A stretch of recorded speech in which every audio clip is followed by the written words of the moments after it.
Rain poured like it had been waiting for this night. Every droplet drummed against the black glass windows of his penthouse, echoing the rhythm of a man who'd forgotten what peace sounded like. The city below stretched endlessly, neon veins, pulsing in the dark, car lights bleeding through puddles, and somewhere far beneath it all, sirens wailed like ghosts calling the damned. He sat alone at the edge of the world.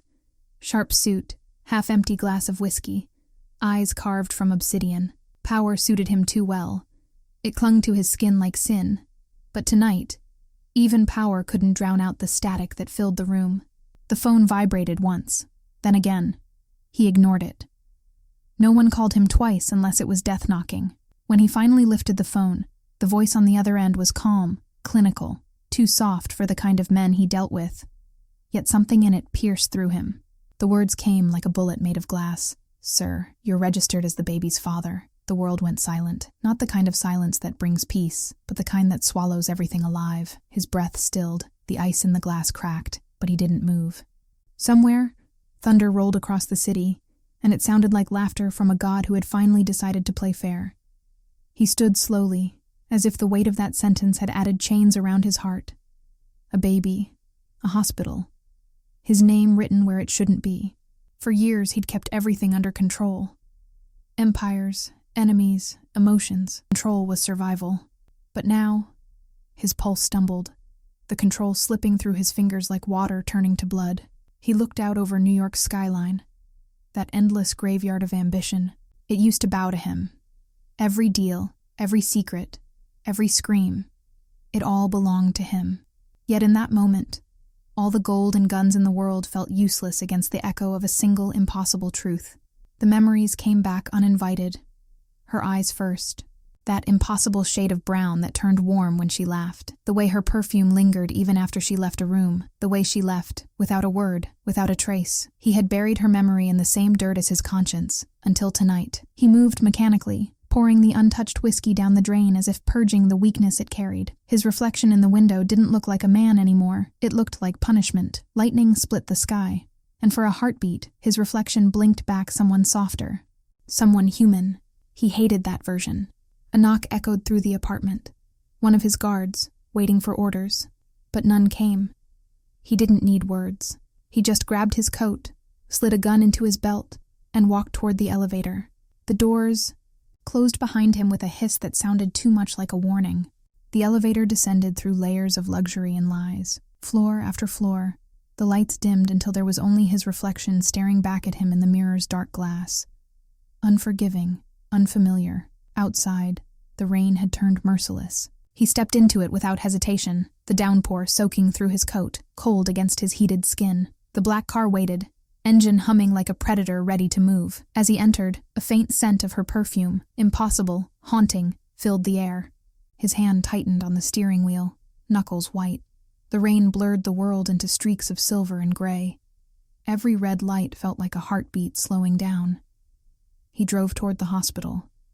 Not as a man in love, not as a savior, but as a man who'd built his empire on silence, now being dragged into the one truth he'd spent his life avoiding. Somewhere deep down, buried beneath the darkness, something flickered. Fear, maybe, or something more dangerous. Hope. By the time he reached the hospital, dawn had begun to bleed faintly into the night sky. The building loomed ahead, sterile, white, and cruelly calm. A place where life began and ended on the same floor. He stepped out, water dripping from his coat, eyes colder than the storm itself. Inside, fluorescent lights hummed softly, antiseptic air cutting through his senses. Every step down the corridor sounded like a confession. He didn't know what waited for him at the end of that hall, but for the first time in years, he wasn't the hunter, he was the haunted. And as the door to the maternity ward came into view, he realized one brutal truth. No amount of power could prepare a man like him for the sound of his own sins crying in a crib.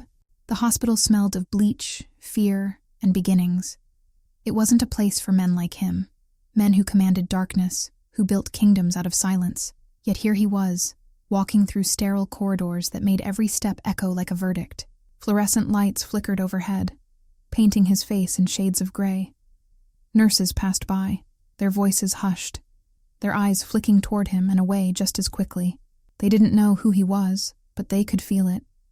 That quiet, commanding energy that always lingered right before something terrible happened. He didn't belong here, but something, or someone, had pulled him back into the world he'd tried to erase. At the end of the hall, a nurse waited with a clipboard pressed against her chest. Her smile was polite, but her hands trembled. She gestured toward a door, whispering something he barely heard over the pounding in his chest. He didn't respond. His world had narrowed to that single door, white, ordinary, and yet heavier than any vault he'd ever broken into. He reached for the handle. For a moment he hesitated, not out of fear, but because he could feel her ghost on the other side, the scent of lilies and cigarettes, the faint echo of her laugh, a sound he used to hate because it made him feel alive. He turned the handle. The room was quiet, too quiet. A single lamp buzzed in the corner, casting a dull yellow glow over pale blue walls. The bed was empty, sheets pulled tight, too neat. But in the crib by the window, a tiny movement. He froze. The child's cry was soft, uncertain, as if afraid to disturb the silence that lived here. And just like that, the noise of the world, the guns, the sirens, the lies, disappeared. He took one step forward, then another. The rain outside blurred the city lights into streaks of gold and gray. He could see his reflection in the window, the reflection of a man who'd ordered deaths with a calm voice, now staring at life with trembling hands. The baby's eyes opened, dark, deep, familiar. His breath caught. He didn't need a DNA test. He didn't need proof. The universe had never been so cruelly honest. She had his eyes. He reached out, hesitating inches above the child's chest, afraid to touch something so fragile. The sound of the rain faded, replaced by the faint rhythm of the baby's heartbeat. It was small, unbroken, a rhythm untouched by sin, and yet, in that fragile sound, he heard her, the woman he'd loved and destroyed, the woman whose name he hadn't spoken in years. He looked at the ID tag tied to the baby's wrist. A name. Hers. Not his. That was her final rebellion, her final act of defiance. To bring his legacy into the world and give it her name instead. He swallowed hard, the weight of guilt pressing down like an iron crown. For a man who had stared down death without blinking, this simple moment was unbearable. Behind him, the door opened softly. The nurse whispered something, a formality he barely processed. Papers, signatures, responsibilities. He wasn't listening. His mind was miles away, back to a night drenched in gunfire and regret. Her voice echoing, asking him if power was worth loneliness. He had laughed then. Now he wished he could take that laugh back. The nurse mentioned the word mother. He turned sharply, searching the room, his voice silent, but his eyes desperate for an answer. The nurse looked down. She didn't make it, her expression said, and somehow words weren't needed.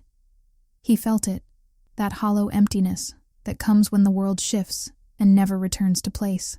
He'd lost her once before, but this time it was forever. The silence roared in his ears. He looked back at the baby, a fragment of everything he'd destroyed, a living confession wrapped in innocence. The tears came quietly, uninvited, burning down his face like penance. He hadn't cried since he was 14, when his father's body hit the ground. But this was different. This wasn't loss. This was punishment. Outside, the rain finally stopped. The first pale streaks of morning light filtered through the window, falling across the baby's face. It was soft, golden, like her. He whispered something under his breath, not a prayer, but a promise, to find out why she died, and who made it happen. He placed his hand gently on the baby's chest, feeling the rise and fall of breath, so small, so impossibly alive. And for the first time in years, his heartbeat matched another's. The Mafia boss who ruled the city had just been dethroned, not by a bullet, but by a heartbeat. The hospital room lingered in his mind long after he left it. Even as he stepped back into the night, the sound of the baby's soft breathing clung to him like a second pulse. The rain had stopped, but the street still glistened with the memory of it, reflections trembling beneath streetlights like the world itself was unsure how to move on. He slid into the back of the car, silent. The city was waking up. Sirens, newspapers, tired men chasing money they'd never keep. But inside that car, time stood still. His driver glanced in the mirror, waiting for instructions. None came. There was nothing left to order. The empire he'd built was waiting for him. Warehouses full of secrets, men waiting for commands, enemies waiting for weakness. And yet, all he could think of was her voice, fading somewhere between a scream and a whisper. He had buried her years ago, not her body, but the truth of her. It had been easier that way. Easier to pretend she'd simply disappeared into the smoke of his world. But ghosts never disappear. They wait. At the mansion, silence followed him like a shadow. The lights were low, the air thick with the scent of expensive whiskey and old sins. Portraits lined the hallway, men who had ruled before him, each painted with the same dead certainty in their eyes. He wondered if any of them had ever felt this kind of ache, the kind that power can't drown and time can't touch. He entered his office. The same room where he'd once signed contracts written in blood, whispered orders that ended lives. But now, under the glow of a single lamp, it felt smaller, almost suffocating. He poured himself a drink, but the whiskey didn't burn. Nothing could burn like memory. His hand shook. He hadn't seen it tremble since the night his father died. He reached into the drawer and pulled out a photograph. Creased, faded, almost forgotten. Her face stared back at him. Soft smile, messy hair, eyes that never learned to lie. She had been his weakness, and he'd treated her like a threat. He remembered the night she'd walked away, how her silence had screamed louder than any bullet. He'd told himself she was gone for good, that he'd buried her name under piles of money and marble. But tonight, that lie had died, because somewhere in that hospital, her heartbeat had lived on inside a child. He leaned back in the chair, staring at the ceiling. The chandelier above him shimmered faintly, its light fractured through a web of crystal and dust, like hope, broken but not gone. Then came the knock. One of his men entered, sharp suit, colder eyes. He didn't look up, didn't speak. The man placed a file on the desk and left without a word. Inside the file, hospital documents, reports, names. He scanned them with a precision that only grief could sharpen. Something didn't add up. The timestamps, the signatures, the cause of death. She hadn't just died. Someone had erased her, his jaw clenched. For the first time in years, the familiar flame of vengeance stirred within him. But this time, it wasn't for business. It was personal. He turned to the window. The city spread before him like a map of his own sins. She had once told him this empire would destroy him. He'd laughed then. But maybe she hadn't meant his life. Maybe she meant his soul. He picked up the phone, dialing a number buried deep in memory. The line crackled. A voice answered. A man who owed him favors older than the law itself. He said nothing, just listened. The name of the hospital echoing in his mind like a riddle carved into stone. Somewhere in that silence, he felt her again. The warmth of her hand, the ghost of her laughter, the way she used to whisper his name like it meant something more than power. And then he saw it, on the edge of the photograph he'd never noticed before. A date, scribbled faintly in ink, the day before she died, and beneath it, a name, his lieutenant. The glass slipped from his hand and shattered across the marble floor. Whiskey spread like blood. The past had found him, and this time it wasn't a ghost haunting him. It was justice. He rose slowly, the storm in his chest reigniting. The world outside still glittered, unaware that its king had just declared war again. But this war wasn't for territory. It was for truth. And truth, he knew, would cost more than blood. The night returned like a bruise. Dark, heavy, unhealed. He hadn't slept, couldn't. Every time he closed his eyes, he saw her, the curve of her smile, the way her shadow used to fall across his sheets, the quiet defiance in her voice when she told him she wasn't afraid of him. Now she was gone, and he was left with her silence, louder than any scream. He sat at his desk again, the shattered glass from last night swept aside, though the smell of spilled whiskey still lingered like a confession. The file lay open in front of him, pages filled with facts, lies, timelines. But buried among the sterile reports and official signatures, a small folded envelope had slipped loose, unmarked, yellowed at the edges. Her handwriting. For a moment, he didn't breathe. The letter felt alive in his hands, trembling faintly, like her pulse had been sealed inside it before she died. His fingers traced the familiar slope of her writing, that looping softness that used to mark the notes she'd leave for him on quiet mornings, before his world taught him that love was a weakness. He didn't open it right away. He just stared, the weight of it suffocating, because he knew, whatever waited inside, it would break him in a way no bullet ever could. Finally, he unfolded it. Her scent rose from the paper, faint but unmistakable. Lilies and smoke. And then her words, written in black ink that had bled slightly at the edges, as if she'd cried while writing it. If you're reading this, it means I'm gone. The world around him dissolved. The sound of the rain outside faded. Even the ticking clock seemed to stop, as though time itself was bowing its head. He read on, each line a wound opening slowly. I never wanted you to know.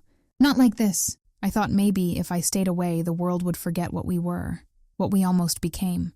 But I was wrong. Some ghosts don't fade. They wait for the living to remember. He swallowed hard, his eyes burning. She always wrote like she spoke, soft, but every word cut straight through him. You told me once that power was the only thing worth keeping. But power doesn't hold you when you wake up in the dark. It doesn't wipe your tears. It doesn't forgive you. I wanted to forgive you, but the world we lived in didn't leave room for forgiveness. The words blurred as his vision drowned in unshed tears. He clenched the page, crumpling the edge slightly. He wanted to hate her for leaving this behind, this quiet dagger. But he couldn't, because her voice was here, and it sounded like love. They'll tell you I died quickly. Don't believe them. I wasn't supposed to. Someone made sure of that. His heart stopped. If you ever find out who did it, don't become what they wanted you to be. Don't let revenge be the only thing left of me. I want you to live, to hold our child and tell them that once you almost learned how to love. The room tilted. The air grew thin. For years he had commanded death like an artist, cold, precise. Now death had answered back, in her handwriting. He folded the letter slowly, reverently, like it was something holy. His hands trembled, not from anger, but from the unbearable weight of loss. She hadn't died in silence. She had died with purpose. And she had left him the one thing he'd never had, a chance to be more than the man the world feared. Lightning flashed beyond the glass, casting his reflection in sharp relief. A man divided between what he was and what she believed he could still become. For the first time, he saw himself not as a king, but as a grave. He turned toward the crib in the next room, where the baby now slept. Tiny breaths, small movements, innocence untouched by the blood that had created it. He knelt beside it, the letter clutched in his hand. He could almost hear her voice again, that soft tone she used when the world became too cruel. Don't let darkness raise what love brought into the world. His chest ached with a truth he could no longer deny. This wasn't just vengeance anymore. This was redemption. He rose slowly, the letter still in his grasp. The rain began again, soft, persistent, almost cleansing. Outside, the city slept, unaware that its most feared man was breaking apart quietly in the dark. He pressed the letter to his lips once, a final kiss to a ghost. Then he placed it beside the crib, a promise unspoken but eternal. Tomorrow he would begin to hunt, not just for her killer, but for the man he once was, before she taught him how to feel. Morning came without sunlight. Gray clouds hung over the city like judgment, muting everything to ash. Inside the mansion, the silence was unbearable, thick, endless, alive. It followed him through the halls, crawling up the walls, whispering her name in the spaces between his footsteps. He had read her letter 100 times before dawn. Every word left a bruise. Every sentence tore open something he'd spent years stitching shut. The paper now lay folded beside the baby's crib, sacred, dangerous, and fragile as faith. He stood by the window, a shadow against the pale light. Below, his empire moved as it always did. Men in black cars, deliveries at the docks, coded calls that kept the machine running. To anyone else, it was power. To him, it looked like chains. The world outside still belonged to him, but inside, he was collapsing quietly. His reflection in the glass no longer looked like the man the city feared. It looked like a ghost wearing his face. He poured coffee, though it tasted like nothing. Every sip reminded him of mornings with her. Laughter that came too easily. Eyes that dared him to be gentle. He had never realized how loud silence could be until it replaced her voice. Then the memories began to invade. Not the beautiful ones, the ones that never left. A hotel room in Naples, his hand slamming against the wall as she begged him to walk away from a deal that would start a war. A gun in his hand, her tears, his choice. He'd chosen the Empire, and the Empire had taken her. He gripped the edge of the counter, knuckles white. Regret burned through him like a fever, something raw and unfamiliar. He wasn't used to pain that didn't bleed outward. From the hallway, a soft cry. The baby. He turned, drawn to it like confession. The sound was small, helpless, yet it commanded him more completely than fear or money ever had. He lifted the child carefully, awkwardly, as if the smallest wrong move might shatter what little good remained in him. The baby's eyes opened, dark, familiar, her eyes again. Every heartbeat in his chest faltered. He held the child close, The warmth, the tiny heartbeat, the innocence, it was unbearable. Because this child was proof that love had existed, and that he had destroyed it. He whispered her name under his breath, barely audible.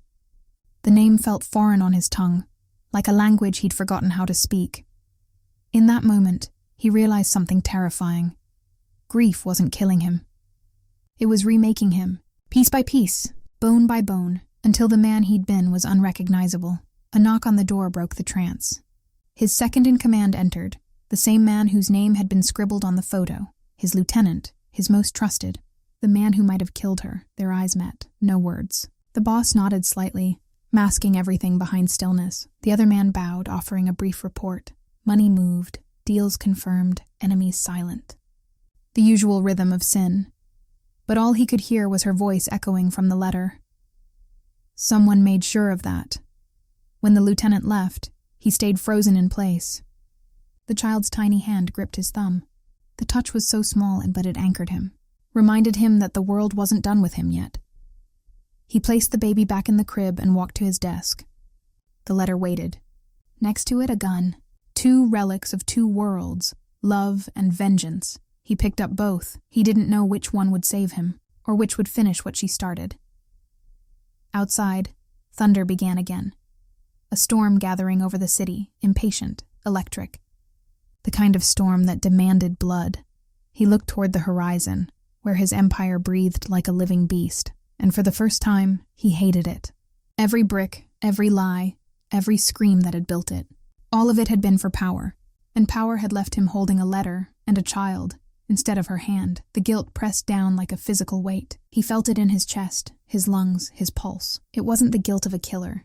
It was the guilt of a man who finally realized what he'd killed. He walked to the crib again, leaned close, and whispered a promise only the walls could hear.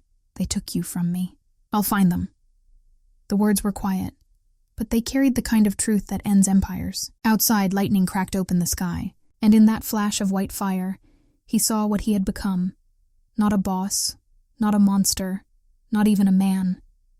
Just a father. And fathers don't forgive. The storm had passed by morning, leaving the city washed clean, though nothing inside him felt purified. He hadn't slept. Couldn't. Sleep was for men who still had mercy left in their souls. The baby lay in the crib, asleep beneath a pale beam of sunlight cutting through the curtains. Her small chest rose and fell with the rhythm of peace, something foreign to him now.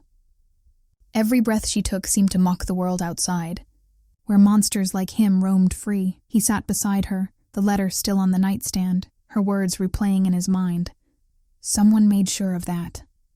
He had read those 5 words over and over, until they carved themselves into the inside of his skull. Someone had silenced her. Someone close. Someone who knew exactly how to make a death look clean.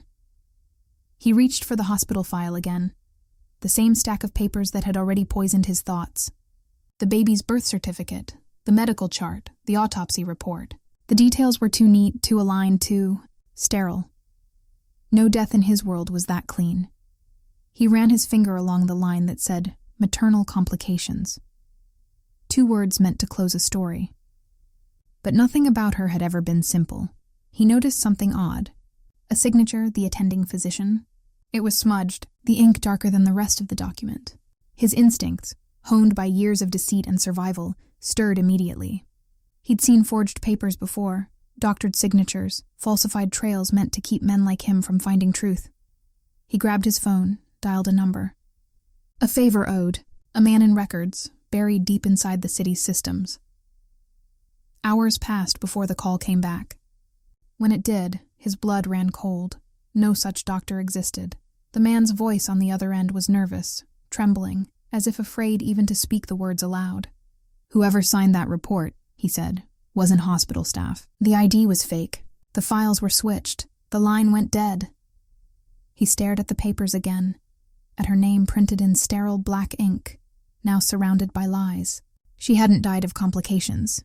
She had been erased. His pulse quickened, not with rage, but with something colder. Purpose. This wasn't grief anymore. This was war wearing a father's face. He rose, pacing the room, every step echoing like a countdown. If her death had been arranged, then the baby wasn't safe either. He turned sharply toward the crib. the only part of her left breathing in this world. The child stirred, eyes flickering open, and for a second, everything, the storm, the empire, the blood, disappeared. There was only her. Innocent. Pure. Unaware of the darkness she was born into. He leaned closer, his voice low, almost trembling. He didn't speak words. He made a vow. Whoever did this, whoever touched her mother's life, would pay in ways history wouldn't forget. The sound of footsteps outside the door snapped him back.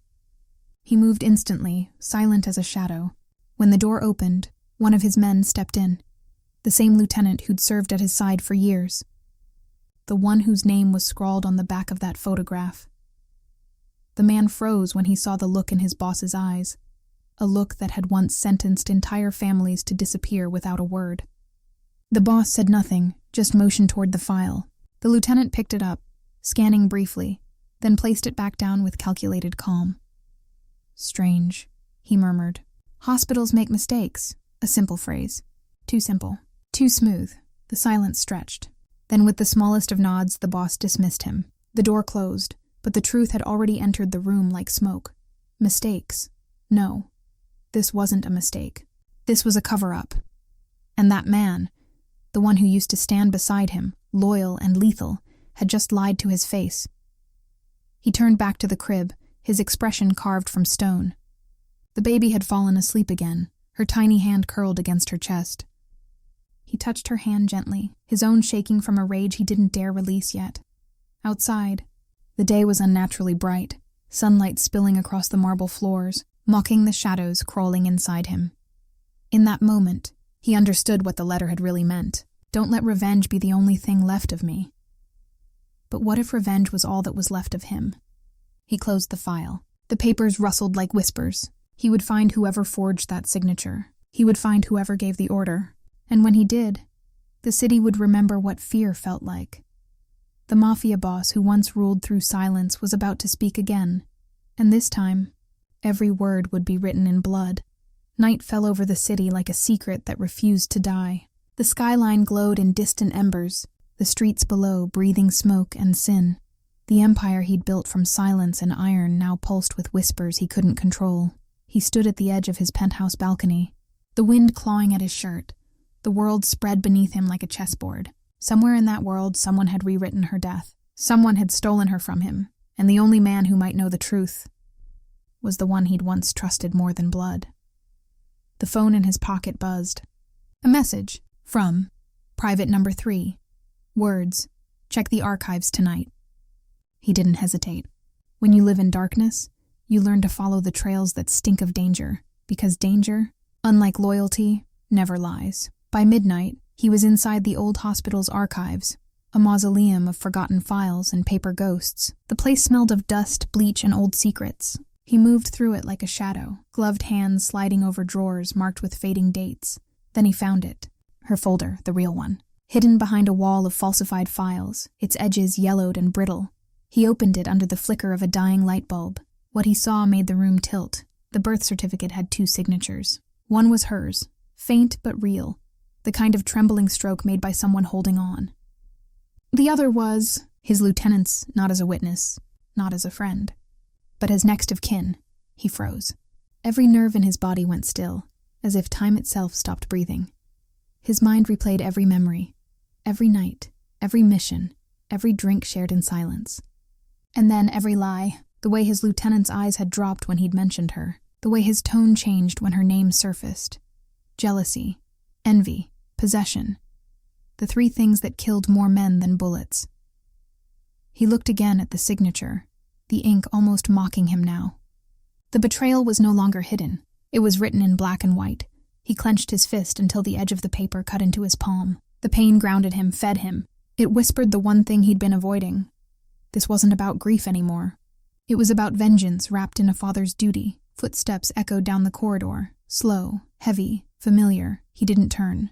He already knew who it was. The lieutenant appeared in the doorway, half his face swallowed by shadow. "You shouldn't be here," he said softly. The words hung between them like smoke before a gunshot. The boss said nothing. He just held up the file. The man's eyes flickered. Not fear, recognition, and that was enough. "You forged her death," he said finally, his voice low, dangerous in its calm. "You were there." The lieutenant's jaw tightened. "I did what I had to do." The words detonated like glass shattering. What you had to do. He wanted to laugh, but it came out broken, like something between rage and heartbreak. He stepped closer, the dim light drawing the lines of his face, a beautiful ruined mask of loss and fury. "She trusted you," he said. "She trusted both of us." The lieutenant's silence was answer enough. There it was. The truth, naked and cruel. She hadn't died because of the world they lived in. She died because of the man standing in front of him. And the worst part, the betrayal hadn't been business. It had been love. Twisted, jealous, unreturned love. The boss turned away, forcing control over the chaos inside him. Because vengeance, real vengeance, isn't born in anger. It's born in restraint. He pocketed the folder and walked past the man without a word. But as he reached the door, he stopped. "You'll get one night," he said quietly. "One night to disappear. After that, even God won't find you." Then he left. The echo of his footsteps, the only sound in that tomb of lies. Outside, rain had started again, falling over the city like penance. He walked through it without flinching, the folder clutched in his hand, his mind a storm of faces and memories. Her smile, the baby's heartbeat, and the blood that now demanded balance. By dawn, he knew what needed to be done. The empire would burn, from the inside out, until every secret that killed her was turned to ash, and when it was over, the world would finally understand. The Mafia boss who once answered to no one, now answered only to her ghost. The rain had not stopped for 3 days. It fell endlessly, not from the sky, but from somewhere higher, older, crueler. The kind of rain that didn't clean anything. It only buried. Inside the penthouse, silence pressed against the glass. The baby slept in the next room, untouched by the darkness that had begun to settle inside her father's mind. He hadn't left the house since that night in the archives. The folder sat open on his desk, the pages curling from moisture, as if even paper couldn't bear the truth it carried. Every time he tried to close it, her face appeared in the back of his mind. Not as she'd been in life, but as she must have looked in death. Pale, still, gone. He poured another glass of whiskey, the amber liquid shaking slightly in his hand. The city lights outside flickered like dying stars. He didn't need the alcohol. He needed the silence between sips. He walked past the hallway mirror, stopped. Something in the reflection caught his breath. Her. She was standing behind him, not the woman of memory, but something quieter. Her eyes were soft but accusing, her lips parted as if to speak, but no sound came out. He turned sharply. Nothing. Just empty air, heavy with perfume that shouldn't exist anymore. He stared into the mirror again, his heartbeat drumming in his ears. And then he saw it. A child's mobile hanging above the crib, spinning slowly in the next room, though no window was open. The sound of its chime reached him. Soft, delicate, haunting. The melody she used to hum when she thought he wasn't listening. He followed it. The nursery was dim, lit only by the streetlight outside. The baby slept soundly, one tiny hand curled into a fist near her cheek. But the mobile still turned, on its own. Round and round, a whisper brushed his ear. A voice that wasn't there. "She's not safe." He froze. The sound wasn't external. It came from inside him, coiled around his thoughts like smoke. He stepped back, chest tightening, the world tilting just slightly. The air smelled faintly of her, that same blend of jasmine and rain. He'd once said she carried the scent of storms. Now the storm had come to carry her back. He looked again at the mirror in the nursery, and saw her standing beside the crib. Her reflection, faint, flickering, but real. She wasn't looking at him. She was looking at the baby, and her expression, it wasn't sorrow. It was fear, he whispered, almost involuntarily. "What are you trying to tell me?" The reflection blinked once, slow, deliberate, then vanished. The mobile stopped spinning. Silence. He sank to his knees beside the crib, pressing his forehead against the edge, fighting the tremor in his hands. The line between reality and madness was thinning, thread by thread. But maybe this wasn't madness at all. Maybe it was guilt and dressed in her face, or maybe she was trying to tell him something. He rose, the decision settling coldly into his bones. If her ghost was real, If her voice still moved through the echoes of this place, then she wasn't finished.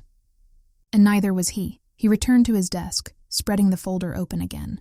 This time, he noticed something he hadn't before. A faint watermark in the corner of one page, an emblem of a private clinic on the city's outskirts, not the hospital where she'd died. A different one. He traced the symbol with his thumb, the ghost's voice still whispering in the back of his mind. The clinic's name was partially erased, but enough remained to find it. And suddenly, the reflection in the mirror didn't scare him anymore. Because now he knew, the dead weren't haunting him. They were guiding him. He looked toward the window, where rain streaked the glass like veins of silver. The city glowed below, a map of sins waiting to be redrawn. He took one last look at the nursery. The baby stirred, her tiny lips forming shapes that resembled a dream. And for the briefest second, he thought he saw her mother's shadow lean over and brush her forehead. Then the room fell still again. He whispered into the dark, "I'll find the truth, even if it kills me." And as he walked away, the mirror caught his reflection once more. But this time, he wasn't alone. Dawn broke without mercy. The sky bled in shades of rust and ash, a color that felt too close to truth. He hadn't slept, there was no need anymore. Sleep belonged to the innocent, and that was a luxury he'd buried long ago. The file lay open before him, pages pinned beneath an empty glass. That faint watermark, the clinic's insignia, pulsed in the early light like a brand. It wasn't just a hospital. It was a name that lived in shadows, a place whispered about by criminals and corpses alike. St. Helena's Private Care. Closed 5 years ago. Or at least that's what the records claimed. By noon, he was standing outside its gates. The road leading there was narrow, lined with skeletal trees, their branches clawing at the fog like hands reaching for confession. The sign was rusted, the letters half-eaten by time. But the security cameras, faint, blinking red lights, were very much alive. Someone was still inside. He pushed the gate open. The creak echoed like a warning. The air inside smelled of antiseptic and dust, the scent of forgotten lives. Rooms stretched out in pale corridors, each one more silent than the last. Every step he took felt like walking through memory. Sterile, cold, wrong.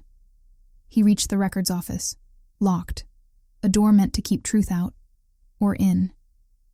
He knelt, picked the lock with quiet precision. When the latch clicked open, the sound felt like a heartbeat returning. Her eyes lifted, dark, bottomless, unreadable.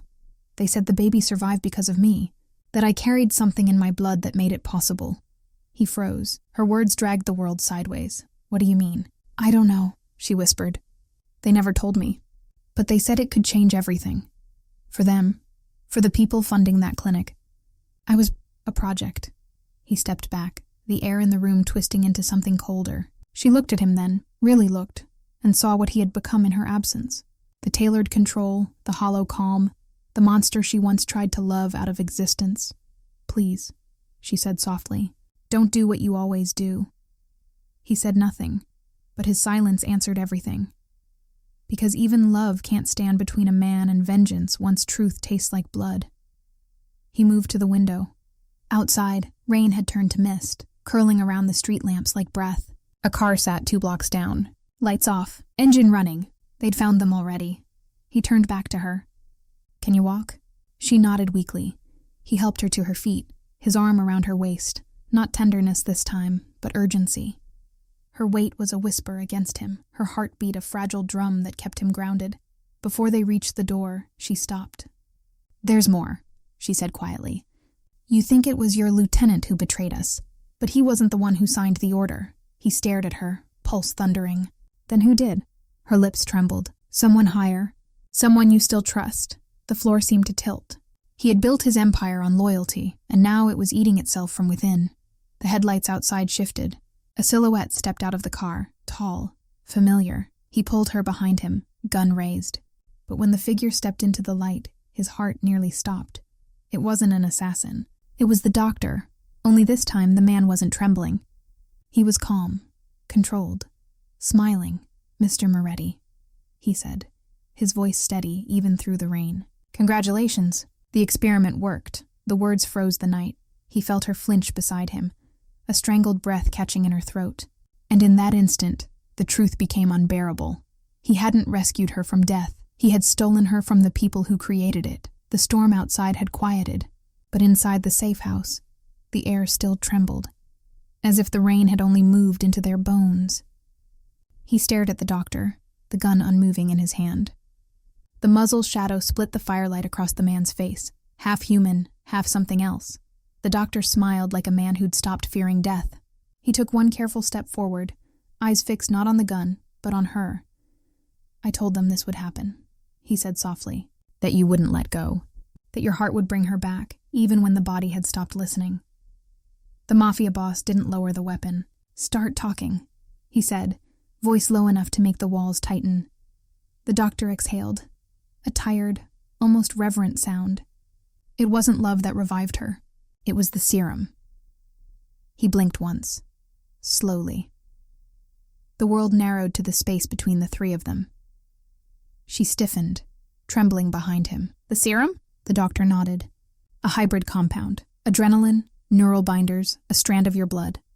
We mixed it with hers. For a heartbeat, time refused to move. His blood. Hers."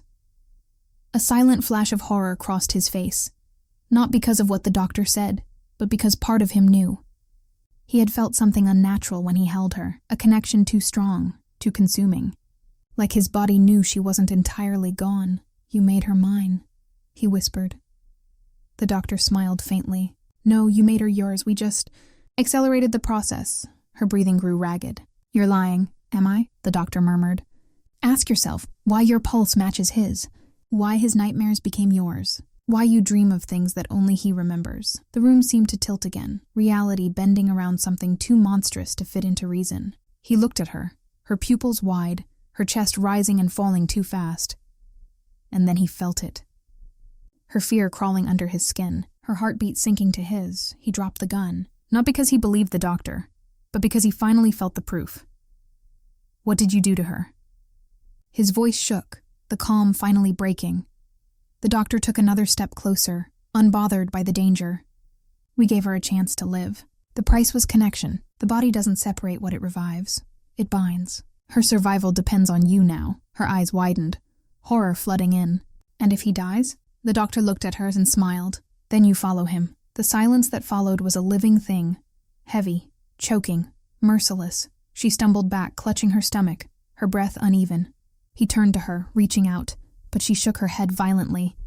"No," she whispered. "This isn't love. This is control." The words tore him open, because once, long ago, he had sworn he would never own anyone again. He looked down at his hands, the same hands that had killed, that had protected, that had now unknowingly created her second life. His own blood, her second heartbeat. The doctor's voice slid through the tension like silk. "You both think this is tragedy. It's evolution." He lifted his gaze, eyes black with fury. "What do you want?" "Nothing you can give," the doctor said. "But they'll come for her. When they do, don't hide. Bring her to me. That's the only way either of you survive." Lightning flashed outside, splitting the window in two. When the thunder rolled, the doctor was gone. No door creaked. No shadow moved. Just emptiness, and the scent of rain and smoke. She fell to her knees, trembling. He rushed to her side, catching her before she hit the floor. Her pulse was weak, fading in sync with his, their breaths tangled. Too close, too dependent. He whispered her name once, not to claim, but to anchor. Her eyes fluttered open, and for a brief, fragile second, she looked at him the way she used to. Before the serum, before the graves, before the ghosts. "Promise me," she said weakly. "If I die again, don't bring me back." He couldn't answer, because somewhere in his soul, he already knew he'd break that promise again. The fire flickered low. 2 heartbeats pulsed as one. Slow, uneven, fading into the dark. Outside, the rain returned. But this time, it didn't sound like weather. It sounded like footsteps. The night bled into morning without ever turning light. The rain had stopped, but the air still carried the taste of metal, the kind that follows after thunder and gunfire. He hadn't slept. He couldn't. She lay on the couch again, her skin pale but alive, her breathing shallow yet rhythmic, the steady proof that she still belonged to this world. Every few seconds, her pulse flickered in his head, faint as an echo through a tunnel. At first, he'd thought it was imagination, Now, he wasn't sure where his heartbeat ended and hers began. He moved to the window. The city was quiet, too quiet. His men had cleared the perimeter, but silence in his world was never peace, only warning. Behind him, she stirred. He turned, watching as she struggled to sit up. Her fingers gripped the edge of the blanket, like someone afraid to touch the air. He crossed the room instantly, his instincts outrunning his thoughts. "You need rest," he murmured. Her gaze lifted to his, hazy but searching. "I can't feel myself," he frowned. "What do you mean?" "When I close my eyes," she said softly, "I see you. Your hands, your breath, the things you've done, the faces you've buried." His body went still. "What are you talking about?" "It's like your memories are inside me," she whispered. "I feel the recoil of every bullet you ever fired." Her voice trembled, but not from fear, from understanding. The bond wasn't emotional anymore. It was physical, chemical, cellular. He stepped back, breath uneven. Whatever that doctor had done, it wasn't resurrection. It was possession. She pressed a trembling hand against her chest. "When your heart races, mine does too. When you hurt, I feel it. And when you—" She stopped, her voice breaking. "When you remember her, the one before me, I see her too." The silence that followed was unbearable. He had spent years burying that ghost, the woman who'd first made him believe redemption could coexist with ruin. Now her shadow was inside the woman he couldn't lose again. He turned away, his fists tightening until blood slicked across his knuckles. She flinched, and then gasped, clutching her own hand. The same wound appeared on her palm. His head snapped around. The cut glistened on her skin, identical. He stared at it, the horror blooming like wildfire. Every pain he felt, she mirrored.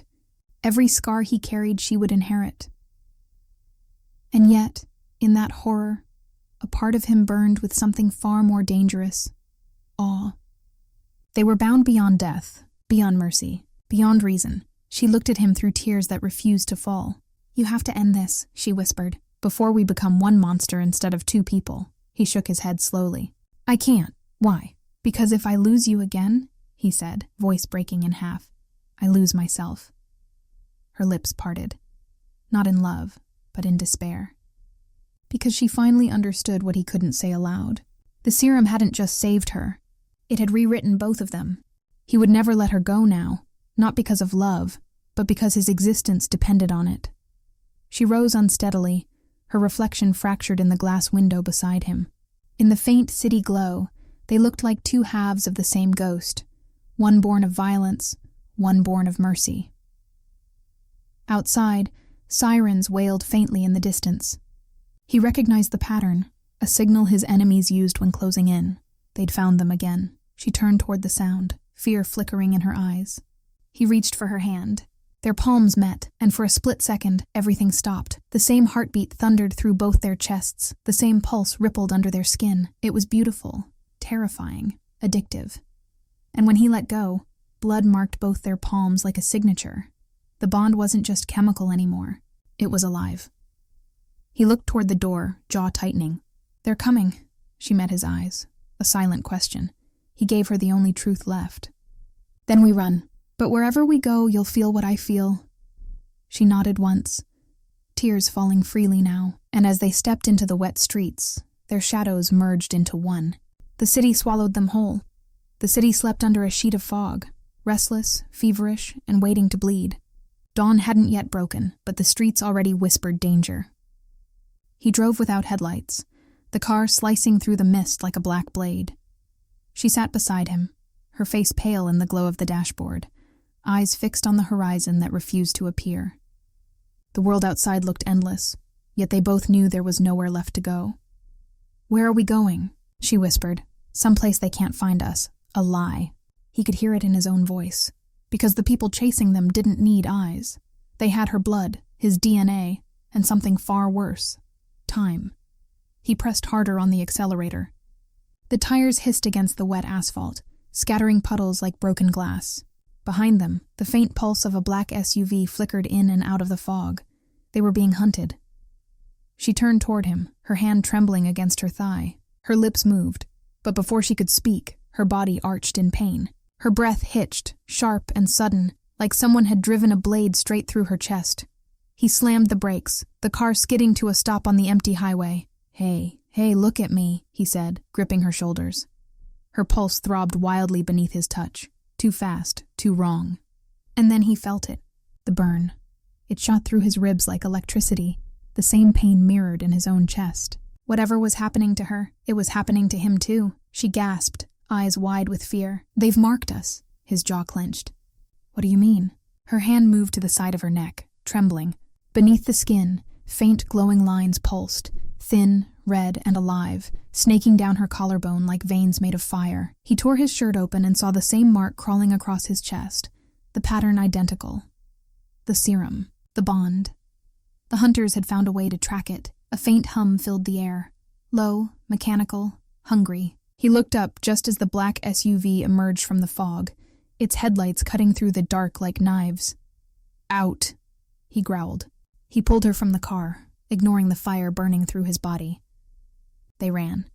The forest swallowed them whole. Wet leaves, thick mist, the earth soft beneath their feet.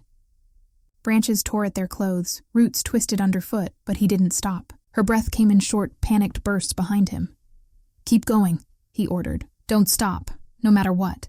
Behind them, the SUV's doors slammed. Footsteps followed, heavy, synchronized, trained. They weren't street thugs. They were professionals. A dart whistled past, embedding itself into a tree trunk. He turned, gun raised, firing into the shadows. 2 silhouettes dropped. The third kept moving, then silence.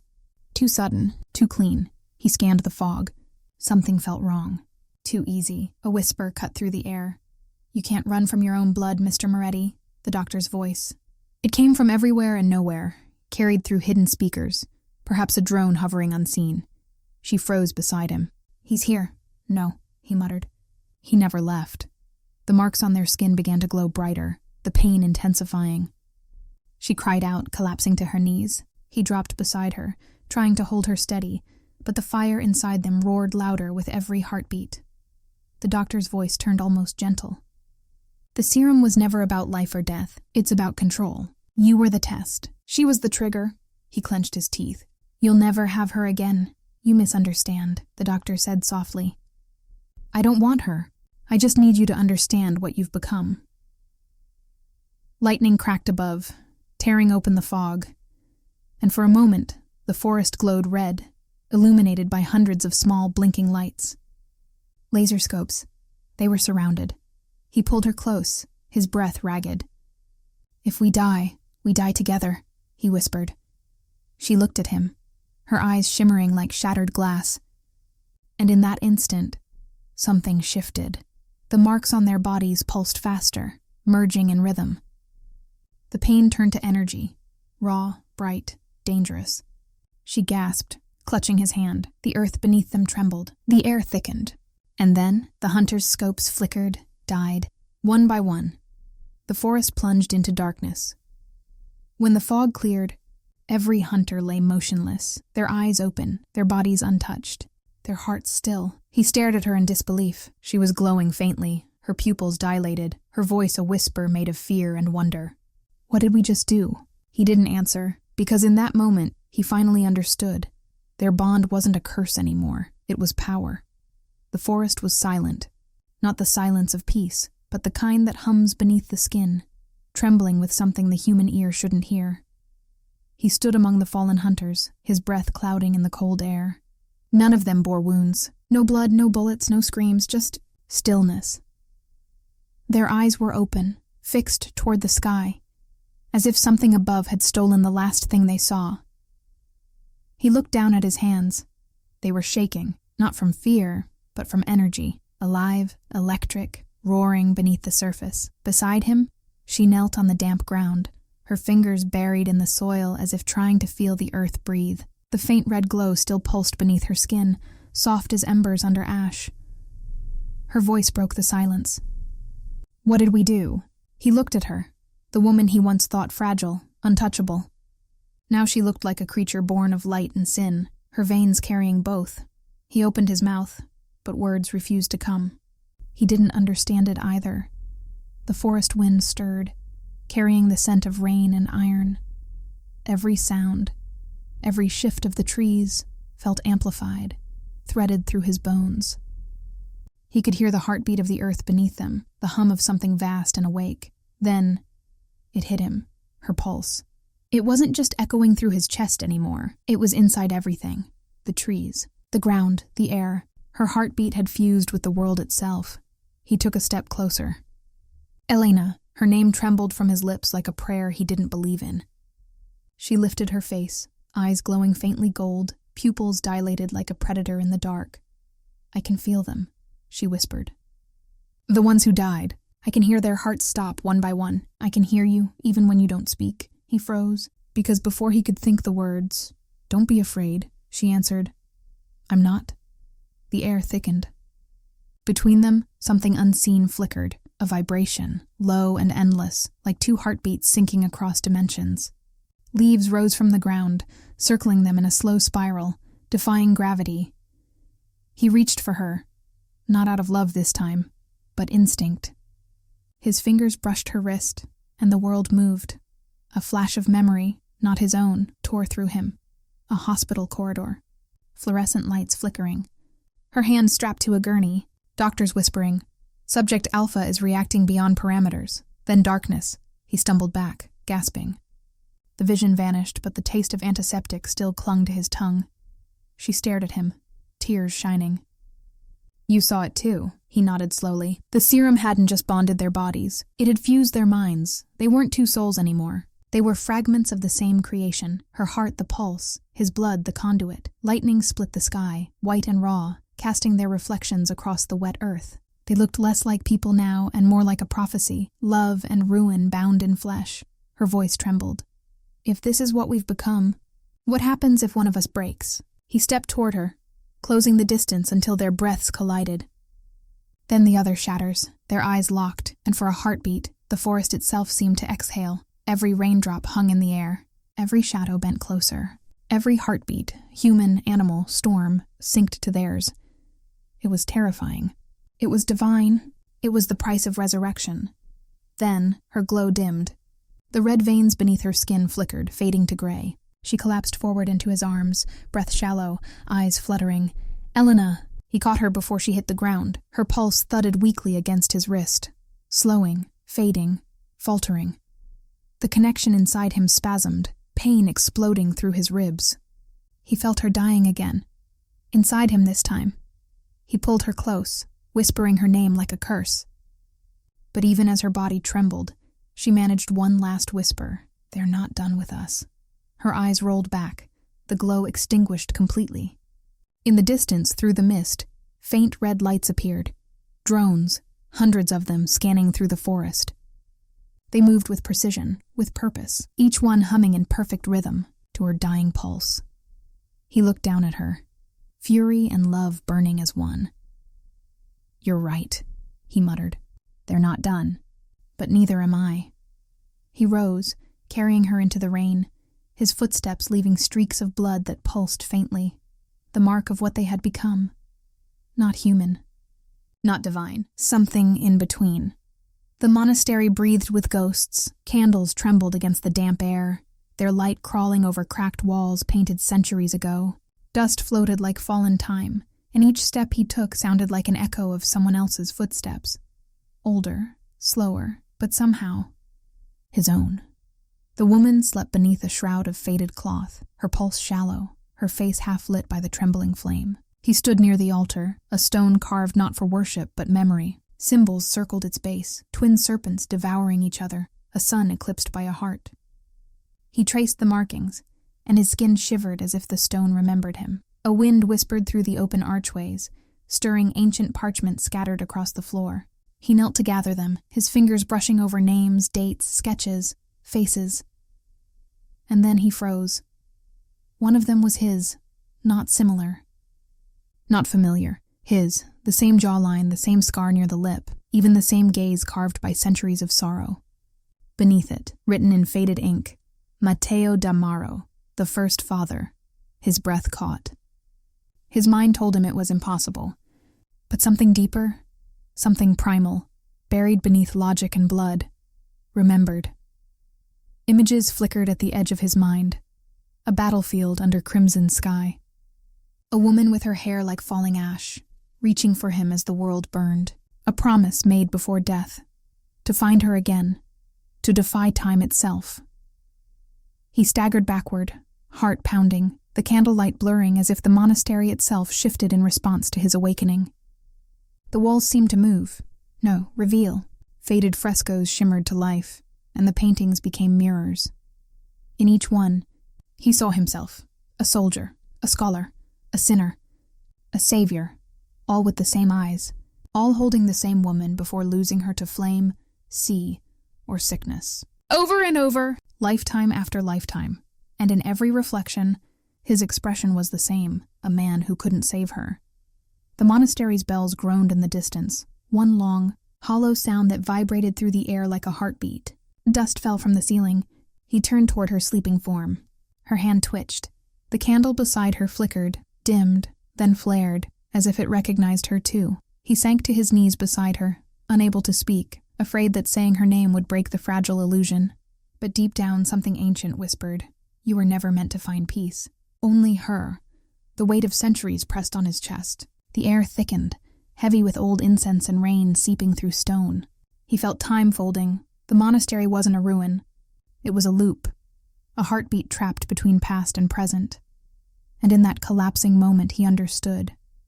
The serum, the science, the chaos that had led him here. It was all just an imitation, a shadow of what had already been written in his soul.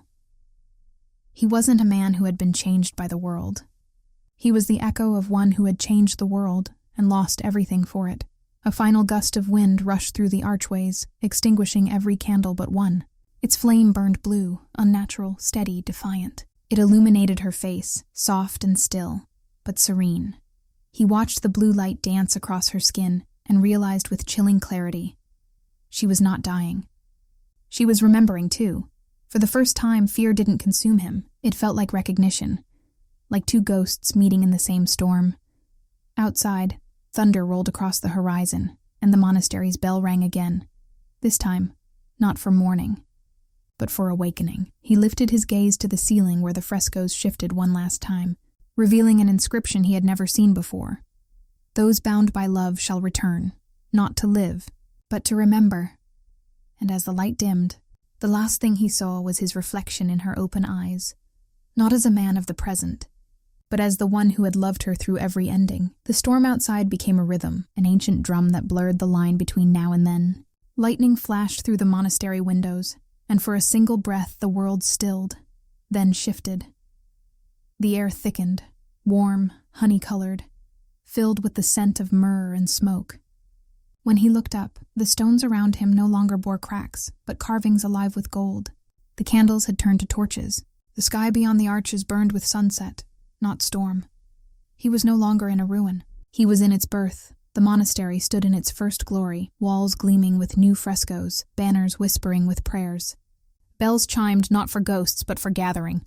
And in the courtyard, surrounded by lilies and flame, she appeared, dressed in silver linen, eyes wide with the same storm he'd just left behind. He knew her instantly, the way a flame knows the air it devours. Names meant nothing. Time meant less. Recognition was older than both. She approached with slow grace, her fingers brushing the petals of a single white lily until it bent toward her touch. The world seemed to lean with it. He stepped closer, a knight's armor gleaming faintly on him, though his sword was lowered. He felt the echo of vows he hadn't yet spoken. Vows that belonged to lifetimes still waiting. When she looked up, he felt centuries collapse. There it was, the moment that built the curse.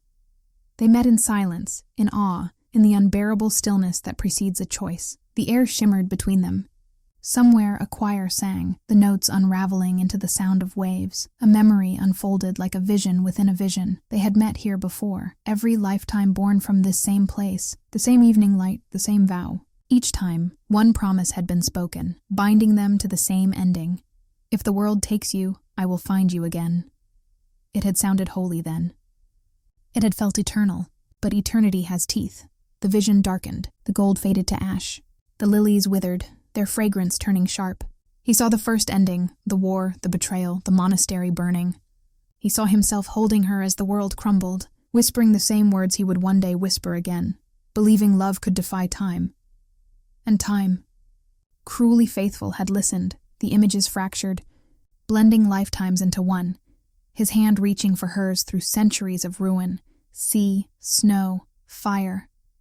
Every rebirth carried the same search, the same loss.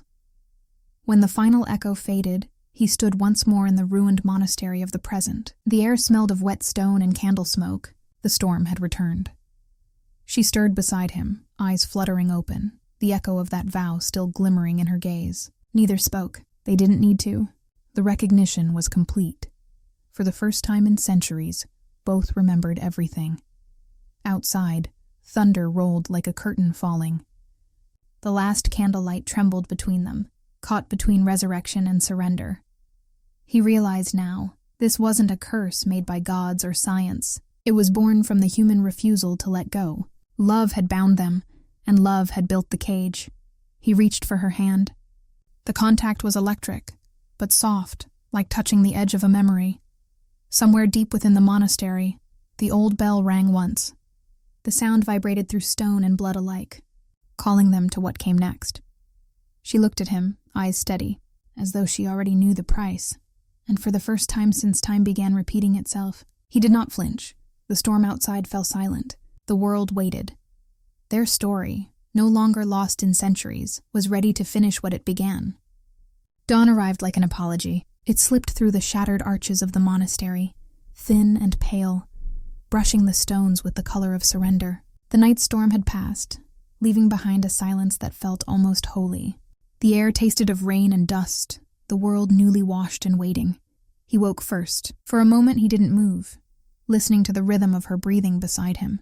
It was fragile, but steady, each exhale a reminder that they were still here, together, in a world that had finally stopped spinning. When he rose, the light followed, crawling across the floor toward her face. Her eyelids fluttered open. In that golden hush they saw each other not as ghosts or promises, but as people, tired, scarred, and free from illusion. Neither spoke. There was nothing left to explain. Everything had already been remembered. The monastery no longer felt haunted. It felt forgiven. The murals on the walls were faded beyond recognition. The blue candle burned to nothing. Yet warmth lingered, an afterglow of centuries finding peace. He walked to the altar where the inscription still shimmered faintly beneath the dust. Those bound by love shall return, not to live, but to remember. He read it again and understood what he had never seen before. They were never meant to defeat time. They were meant to release it. Love wasn't a chain. It was the letting go. Behind him she stood. Her bare feet made no sound on the cold stone, yet he felt her presence like sunlight pressing against his back. She placed a hand on his shoulder, and the touch was simple, human, real. For centuries they had chased the illusion that forever could be captured. Now, in this brief morning, they saw the truth. Forever was only found in the moment one chooses peace. He turned to face her. No vows, no grand gestures, only an understanding that their story had reached the place where words lose meaning. Outside, the first birds began to sing. The sound was fragile but alive. The light deepened, flooding the chamber, and for the first time in lifetimes, they didn't hide from it. She smiled, a quiet curve that trembled like a heartbeat. And the world answered. The old bell above them, rusted and forgotten, gave a single low chime. It wasn't mourning this time. It was acknowledgement. He lifted her hand to his lips, not to claim, not to bind, but to thank. A small gesture, yet it carried the weight of every century they had spent searching for this single breath of peace. As the sunlight grew brighter, the edges of the monastery blurred into mist. The stones dissolved into light, the air softened. They were no longer bound by place or time, just the echo of their story, dissolving gently into morning. She whispered a single word he could barely hear, and even that faded into the brightness. In the quiet that followed, there was no sorrow, only calm.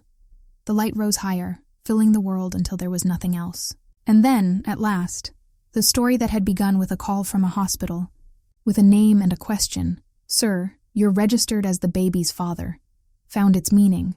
Love that refuses to let go must one day learn how to. The world exhaled. The cycle ended. Morning light spilled over the city, a different city entirely. No monastery, no thunder, just glass towers and the hum of traffic. The streets gleamed from a night's rain, reflections shifting like memory. A woman crossed at a quiet intersection, coffee in hand, the wind brushing a strand of hair across her face.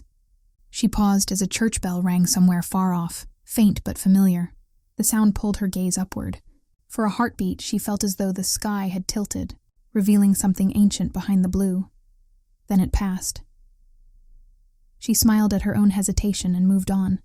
Yet a tremor lingered, a feeling without name. Across the street, a man waited at the same red light. A stranger, or perhaps not. His posture carried an echo, the same stillness, the same gravity the centuries had carved into another man long ago. When the light changed, he looked up just as she looked over.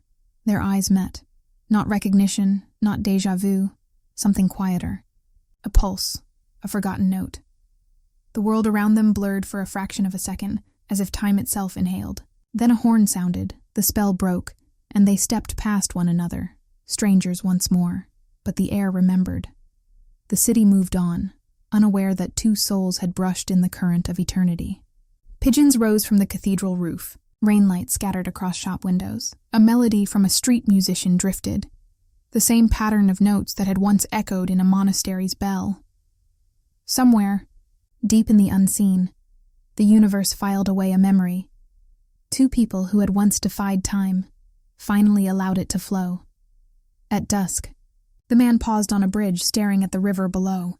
The water shimmered gold and violet. He couldn't say why, but his chest tightened, as though he'd almost remembered a dream that refused to end. He whispered into the wind, not knowing the words. The sound carried across the water, where she stood on the opposite bank, watching the same horizon. Neither heard the other. But the current between them rippled once. Just enough for the world to notice. The last light of evening slid behind the skyline.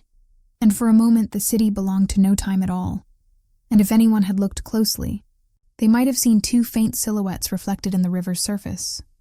Ancient, hand in hand, fading gently into the glow of the new night. Night settled like silk over the city. The last traces of sunset lingered in the glass, fading gold melting into indigo. The streets breathed quietly, the hum of life soft as a lullaby. Somewhere, the river carried the day's light away, scattering it into 1,000 drifting reflections. Each ripple caught a shimmer of memory, a fragment of all the love the world had ever held. Among them, unseen, a thread of warmth pulsed, faint, infinite. The echo of two souls who had finally stopped searching. Their story had ended not in victory or loss, but in stillness. Not in the defiance of fate, but in its acceptance. They had become part of the world they once tried to escape. A whisper in the wind, a glint in the rain, a feeling that lingered in the silence after a bell. And perhaps that was the truest form of forever. A child's laughter carried through the night, bright, careless, full of beginnings.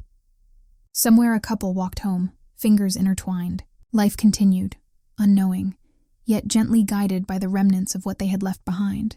Because love never vanishes. It transforms. It becomes the warmth in cold air, the quiet in a storm, the light that touches faces who no longer remember why they smile when it rains. The camera of the mind pulled back, the city glowing like a constellation, every window a heartbeat, every street a pulse of memory. The world at last was free, and so were they. The final image lingered, two faint beams of light drifting upward from the river, entwining once before dissolving into the stars. A whisper, carried through the night wind. Some stories aren't meant to be retold, only remembered. Then, the soft toll of a distant bell, one last time. The city sleeps, but some stories never do. They linger in the quiet places, in rain against glass, in laughter that feels familiar. Once they were fire and ruin. Now they're only warmth. Love didn't die that night. It simply changed its form. It became the air we breathe, the silence that still remembers their names. Because some souls don't disappear. They become the light that finds its way back, even after everything ends. And maybe that's all forever ever meant, to be remembered. In the spaces between stars. You've felt the fire. Now live with the echo. If their story burned through you, there are more waiting in the dark. Follow BRD Stories Hub, where love is never innocent and endings are never the end. BRD Stories Hub, for those who feel too much.